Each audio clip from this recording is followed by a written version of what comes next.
Selamat pagi semuanya. Pada sesi kali ini saya akan memaparkan tentang kenapa sih orang itu kok ada yang mudah menjadi wirausaha dan ada yang enggak gitu ya. Ada 4 faktor yang bisa menentukan hal tersebut. Jadi kalau orang wirausaha itu kan terkait dengan bagaimana cara dia untuk bisa mendapatkan ide. Nah, ide itu dibangun dari apa gitu ya. Nah, itu ada 4 faktor karena ide-ide kreatif itu yang bisa membuat dia itu bisa membuat suatu hal yang baru sehingga bisa diterima oleh masyarakat atau dia bisa berwirausaha dengan itu gitu ya. Ada 4 faktor yang bisa menentukan ini, di mana tujuan dari pembelajaran ini adalah untuk mengidentify and describe teknik untuk mengidentifikasi dan mendeskripsikan teknik dalam entrepreneur dalam bisa terkait dengan bagaimana dia bisa mengenerate ide atau menemukan ide. Nah, dari mana sih? Ada beberapa karakteristik yang cenderung membuat beberapa orang itu lebih baik dalam mengenal peluang karena terkait dengan entrepreneur, terkait dengan bagaimana dia bisa menangkap peluang. Nah, orang itu bisa lebih baik dalam melihat peluang atau tidak. Itu dari mana? Ada 4 hal karakteristik. Yang pertama adalah pengalaman sebelumnya, kemudian faktor kognitif, kemudian jaringan sosial dan kreativitas. Faktor kreativitas yang kita bahas yang pertama, pengalaman sebelumnya. Pengalaman sebelumnya itu bisa membuat orang itu bisa melihat celah yang lebih baik dibandingkan orang yang tidak pernah berpengalaman gitu ya, sehingga itulah yang membuat dia bisa melihat ide-ide atau gap yang terjadi di masyarakat, ada sesuatu yang belum dipenuhi oleh pesaing yang ada, sehingga itu memunculkan ide baru gitu ya. Nah, apakah ada juga misalkan apakah kita harus punya pengalaman dalam industri yang sama? Pengalaman punya dalam industri yang sama juga membantu. Kenapa? Kita bisa melihat celah dari industri tersebut yang belum dipenuhi oleh pesaing, sehingga itu memunculkan ide dari bisnis kita. Tapi orang yang di luar bisnis, di luar industri yang sama, tidak memiliki pengalaman dalam industri yang sama juga bisa menemukan peluang-peluang itu. Kenapa? Karena daya pikirnya masih virgin, dia tidak terkukung, dia tidak terbatasi oleh hal-hal yang bersifat teknis, jadi dia bisa berpikir liar sehingga dia bisa menemukan atau memberikan ide-ide yang baru dari gap atau dari selisih atau dari sesuatu yang belum dipenuhi oleh pesaing. Jadi seperti itu. Di pengalaman sebelumnya itu bisa membantu orang untuk bisa menemukan peluang lebih baik daripada orang yang belum punya pengalaman sama sekali. Nah, faktor kognitif juga demikian. Faktor kognitif bisa mempengaruhi orang yang lebih baik, bisa lebih baik untuk mendapatkan atau menangkap peluang. Kenapa? Karena dia punya intuisi, kepekaan, sinyal yang kuat akan sesuatu hal gitu ya, baik dari faktor eksternal maupun dari faktor internal. Contoh, ada perubahan gaya hidup, dia harus seperti apa ya, jadi sinyalnya kuat terhadap perubahan-perubahan yang terjadi yang bisa memunculkan, oh kalau seandainya perubahan ini maka peluang inilah yang lebih oke. Nah seperti itu ya, jadi ada semacam indera keenam lah gitu, indera keenam untuk bisa memenuhi, oh kalau misalnya daya beli masyarakat turun berarti saya mau berjualan dengan produk-produk yang murah, seperti itu. Apa ya kira-kira? Nah seperti itu ya. Jadi ada intuisi, kepekaan alami. Nah itu yang bisa membuat dia itu bisa menangkap peluang lebih baik daripada orang lain. Nah tentunya intuisi didapat dari mana? Intuisi didapat dari pengalaman yang terus-menerus. Nah gitu ya, jadi ada keterkaitan. Pengalaman terus-menerus, kita punya semacam refleks gitu ya. Kita punya intuisi untuk bisa mengetahui hal tersebut.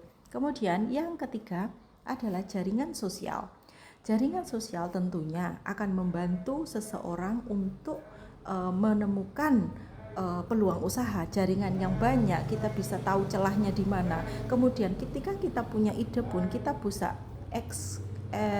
mengeksekusi di mana peluang itu harus dipasarkan dan sebagainya. Artinya membuka akses ke perspektif yang lebih berbeda gitu ya. Jadi network itu akan memberikan kita lebih banyak peluang, sehingga akan memberikan kita lebih banyak pilihan untuk peluang yang bisa kita ambil gitu ya. Kemudian yang keempat adalah kreativitas.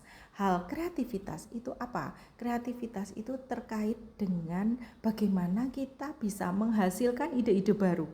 Bagaimana sih caranya kita bisa meng-create something yang ada di dalam otak kita. Nah, ini ada 5 tahapan yang bisa kita gunakan untuk memunculkan atau meng-create ide baru.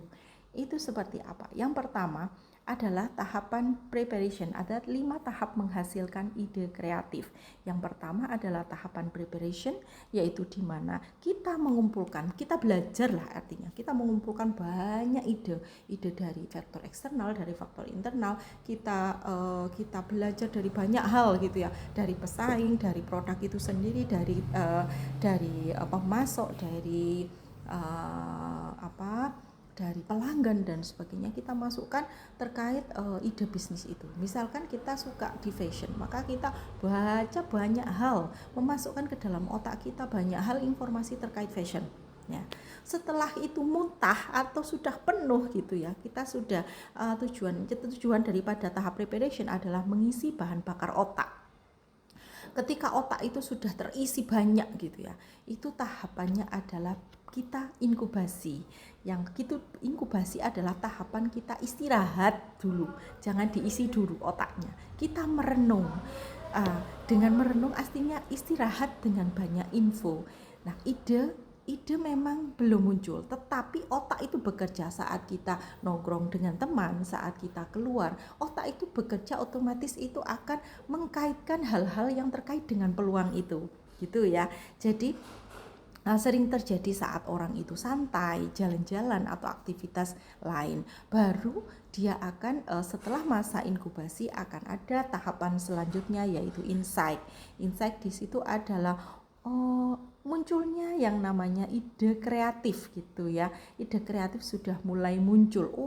Aku bisa seperti ini loh ternyata, begitu ya. Hasil dari kita memperbanyak ilmu yang kita miliki pada tahap preparation, mengumpulkan informasi yang kita masukkan ke dalam otak kita pada tahap preparation, maka kemudian kita pada tahap selanjutnya inkubasi, kita merenung, kita bersantai gitu, jalan-jalan, melakukan aktivitas-aktivitas yang keseharian kita, maka kita bisa menemukan ide kreatif itu tiba-tiba muncul gitu.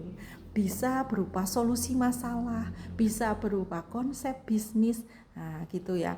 Jadi hal-hal semacam itu perlu. Jadi otak itu perlu diisi, perlu diistirahatkan, baru dia juga akan berpikir, otomatis tetap berpikir meskipun kita istirahatkan gitu ya. Karena kita tadi sudah mengisi penuh. Baru dari situ kita sudah menemukan beberapa peluang yang muncul, maka kita harus ada tahapan evaluasi. Kita menilai evaluasi dari sisi apa ya yang mau kita ambil, itu idenya yang mana ya, yang layak di mana ya, yang realistis yang mana ya, yang mungkin bisa kita eksekusi, yang lebih menguntungkan yang mana ya, seperti itu. Baru setelah kita sudah memutuskan ide yang mana yang akan kita ambil, baru kita bisa melakukan pengembangan, memperluas atau mematangkan ide, rencana bisnis yang matang, strategi bisnis yang matang, sampai pada prototipe dan juga sampai pada mencoba sampel di pasar, begitu ya. Demikian adalah hal-hal yang bisa membantu kita menemukan ide atau peluang baru, gitu ya. Nah, ini ada beberapa soal yang bisa digunakan untuk menambah pemahaman. Yang pertama, faktor pengalaman sebelumnya dalam kewirausahaan itu berperan penting karena apa? Apakah menjamin kesuksesan bisnis sejak awal? Apa mengurangi kebutuhan akan kreativitas atau membantu individu mengenali peluang dan menghindari kesalahan yang sama, ataukah hilangkan risiko dari kegagalan usaha? Yang kedua, apa yang dimaksud dengan faktor kognitif dalam kewirausahaan? A. Kemampuan finansial atau modal awal. B. Cara berpikir, mengambil keputusan dan memandang peluang bisnis. Yang C. Jumlah relasi bisnis yang dimiliki. Yang terakhir, tingkat pendidikan formal seseorang. Soal yang ketiga, mengapa sih jaringan sosial itu penting dalam proses kewirausahaan? Karena dapat menggantikan modal finansial sepenuhnya? Apakah karena membantu wirausaha memperoleh informasi, dukungan, dan peluang bisnis, ataukah karena hanya berfungsi untuk promosi produk atau untuk membuat bisnis bebas dari persaingan? Semoga bermanfaat sharing saya kali ini. Saya akhiri. Wassalamualaikum warahmatullahi wabarakatuh.